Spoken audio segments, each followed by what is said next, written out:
Hello नमस्कार दोस्तों, Shri Ram nursing academy के यूट्यूब चैनल में आपका स्वागत है।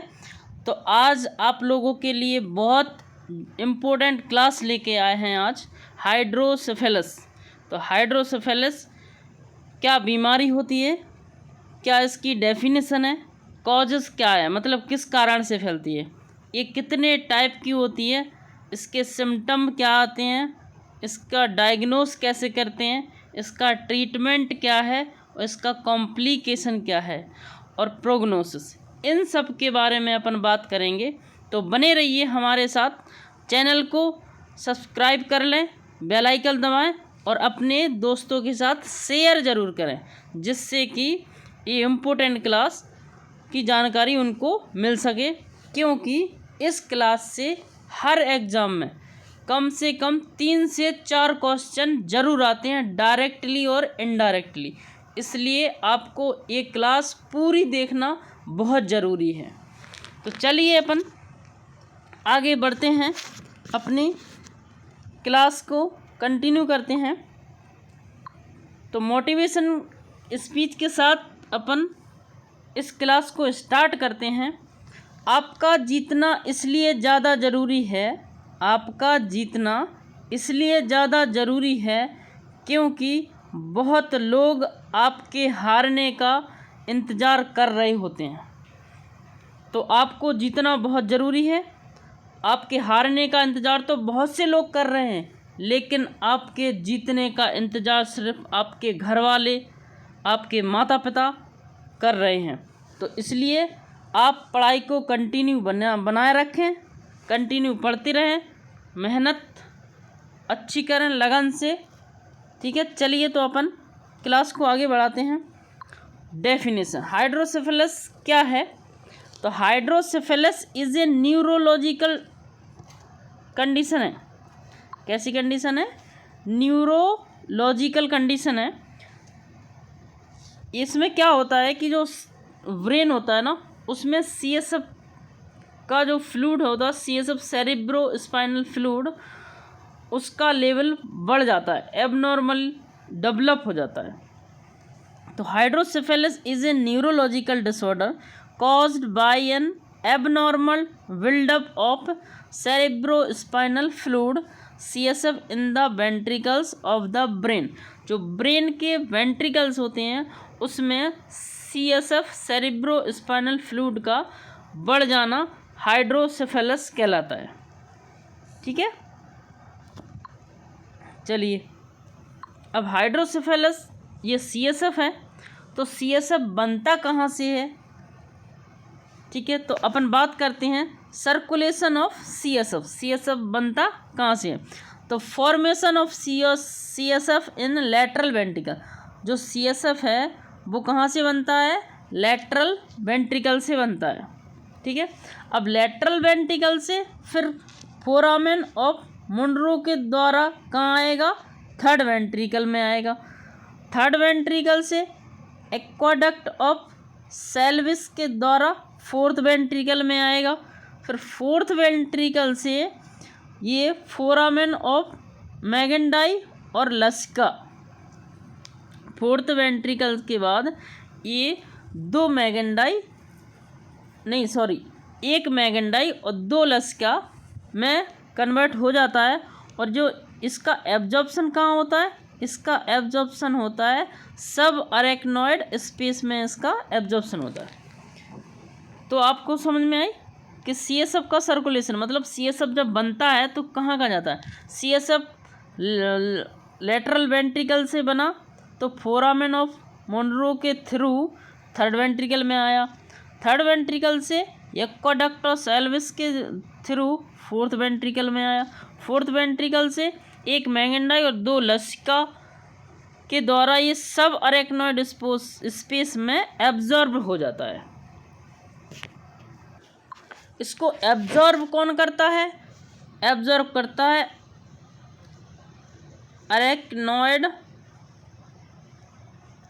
अरेक्नॉइड बिलाई इसको एब्जॉर्ब करती हैं। इसका जो प्रेशर होता है, मतलब ये डेली कितना प्रोडक्शन होता है इसका? तो इसका पर डे प्रोडक्शन होता है 500 500 ml इसका पर डे इसका प्रोडक्शन होता है 500 ml।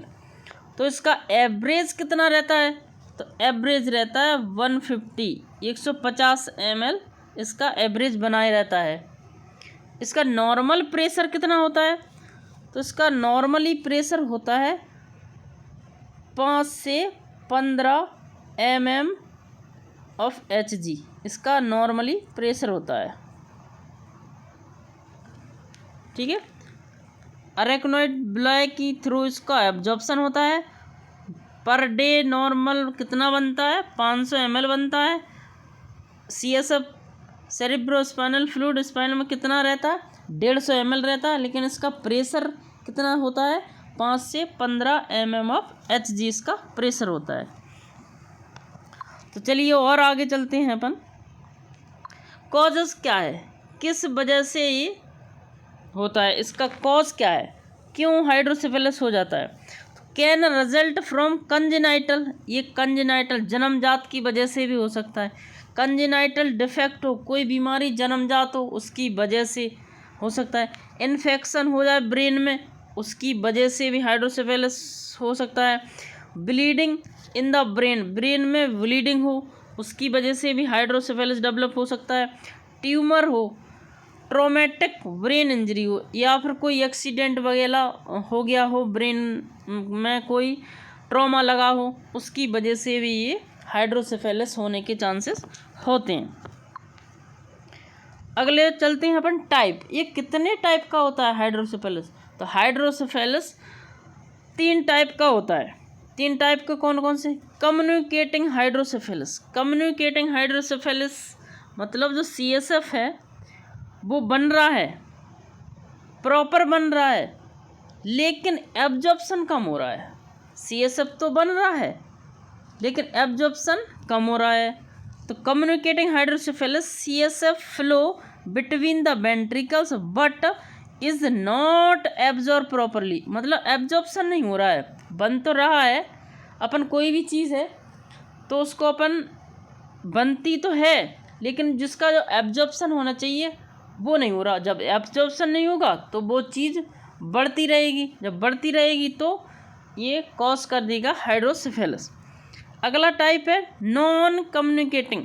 नॉन कम्युनिकेटिंग मतलब बन भी रहा है और एब्जॉर्प्शन भी होगा, पर जो ब्लॉकेज हो जाता है बीच में, non communicating obstructive blockage prevent CSF flow, जो CSF फ्लो रहता है ना, CSF फ्लो, तो उसके बीच में ब्लॉकेज हो जाता है, तो उसको नॉन कम्युनिकेटिंग हाइड्रोसेफेलस बोलते हैं।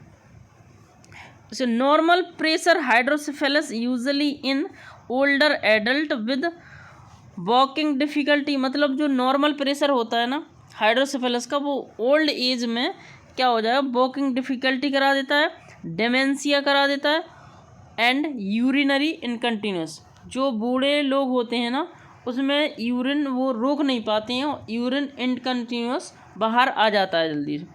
ठीक है। वॉकिंग में, चलने में दिक्कत होती है उसको। डिमेंशिया मतलब थिंकिंग विद डेली फंक्शनिंग की जो एक्टिविटी रहती है ना वो डिस्टर्ब हो जाती है, उसको बोलते हैं डिमेंशिया। ठीक है। चलिए तो अपन अगले पेज पे चलते। सिम्टम, तो इसमें सिम्टम क्या आएंगे, सिम्टम की बात कर लेते हैं अपन। तो ये इन्फेंट में क्या सिम्टम आएंगे? इनलार्ज हेड, जो बच्चे रहते हैं ना इन्फेंट, उनमें क्या होगा, सिर का साइज बड़ा हो जाएगा। वल्जिंग फॉन्टेनल, जो फॉन्टेनल होते हैं, एक आगे की साइड होता है सिर में, एक पीछे की साइड होता है। ठीक है। तो इसमें ये जो एंटीरियर होता है इसको मान लो एंटीरियर, ये पोस्टीरियर, तो ये पोस्टीरियर वाला लैम्डा कहते हैं इसको, और एंटीरियर वाले को अपन ब्रग्मा कहते हैं। ये ट्रायंगुलर शेप में होता है। ठीक है। ये चौकोर शेप में होता है। ठीक है। ये जल्दी से बंद हो जाता है, लैम्डा वाला जल्दी बंद हो जाता है, और ये ब्रग्मा वाला 18 मंथ तक बंद होता है। ठीक है। तो इसमें से जो इन्फेंट रहेंगे ना इनलार्ज हेड, तो ये हेड की जो सूचर रहते हैं ना वो बहुत ही स्मूथली रहते हैं। तो इसमें क्या होगा, अगर हाइड्रोसेफेलस है उस बच्चे को तो ये उसका सिर बहुत बड़ा हो जाएगा।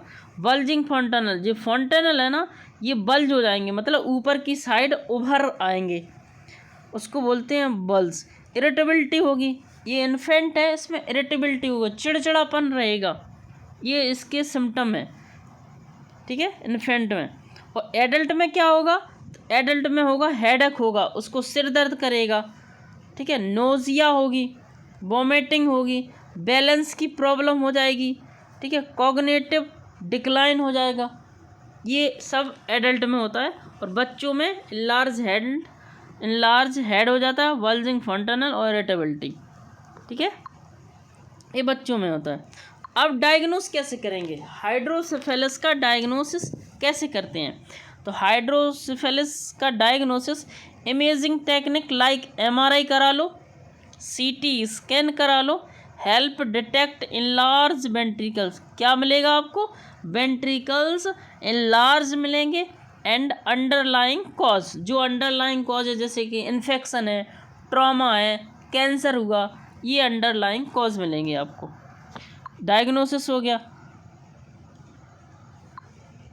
डायग्नोसिस के बाद चलते हैं अपन ट्रीटमेंट। अब इसका ट्रीटमेंट कैसे देंगे, ट्रीटमेंट में क्या करेंगे इसमें, तो ट्रीटमेंट में shunt system is diverted CSF flow, जो CSF फ्लो है उसको अपन शंट के थ्रू दूसरी जगह जोड़ के इसको अपन प्रेशर कम कर सकते हैं, ठीक है। Shunt system is diverted CSF flow, जैसे CSF आ रहा है इसमें तो अपन शंट के थ्रू ये दूसरी जगह इसको कर सकते हैं, ठीक है।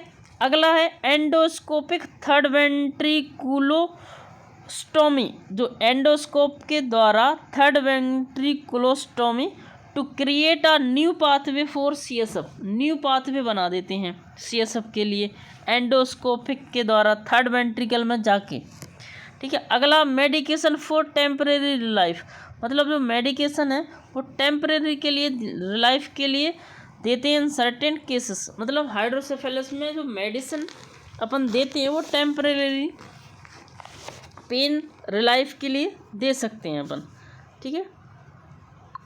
तो ट्रीटमेंट हो गया। अब इसका कॉम्प्लिकेशन क्या है, कॉम्प्लिकेशन क्या है इसका, जो शंट डला हुआ है ना उसका ज़्यादा से ज़्यादा कॉम्प्लिकेशन होता है, बहुत ज़्यादा।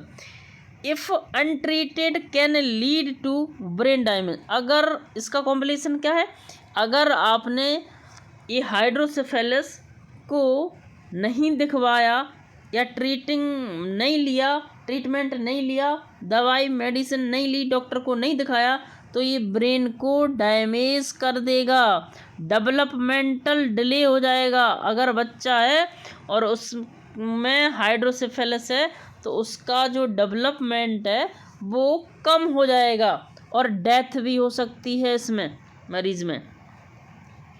अगला कॉम्प्लिकेशन क्या होगा, शंट रिलेटेड इशू, जो शंट डला है ना, जो शंट डला है तो उसमें क्या होता है, shunt related issue include infection हो सकता है उसमें, ठीक है, वो ब्लॉकेज हो सकता है, अगर बीच में ब्लॉक हो गया तो ब्लॉकेज हो जाएगा और इन्फेक्शन भी हो सकता है, इसलिए शंट की केयर करना बहुत ज़रूरी है, ठीक है।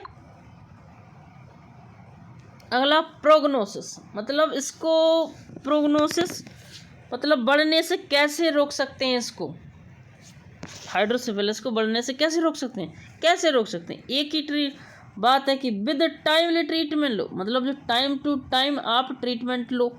Many individual can lead normal lifes but regular monitoring is needed, आप हाइड्रोसेफेलस के प्रेशर को मॉनिटर करते रहें, कंटिन्यू ट्रीटमेंट डेली लें, टाइम से लें, ठीक है, ये इसका प्रोग्नोसिस को रोक सकता है, ठीक है। Thank you for watching this video, subscribe now my YouTube channel and Facebook page follow ज़रूर करें।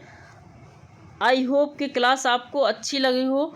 अगर आप लोगों को एक क्लास अच्छी लगी हो तो क्लास को लाइक, शेयर और सब्सक्राइब ज़रूर करें, जिससे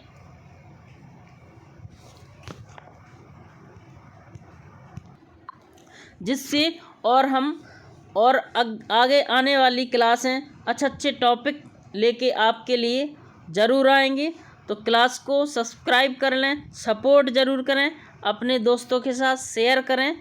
और एक बात है, आप लोग कमेंट ज़रूर करें, जिससे कि हमें पता तो लगे कि हम जो मेहनत कर रहे हैं वो हमारी आप लोगों के काम आ रही है कि नहीं।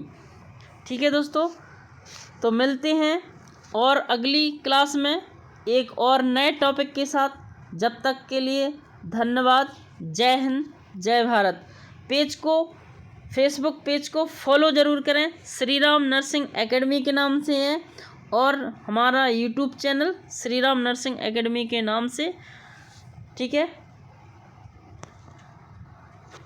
थैंक यू दोस्तों।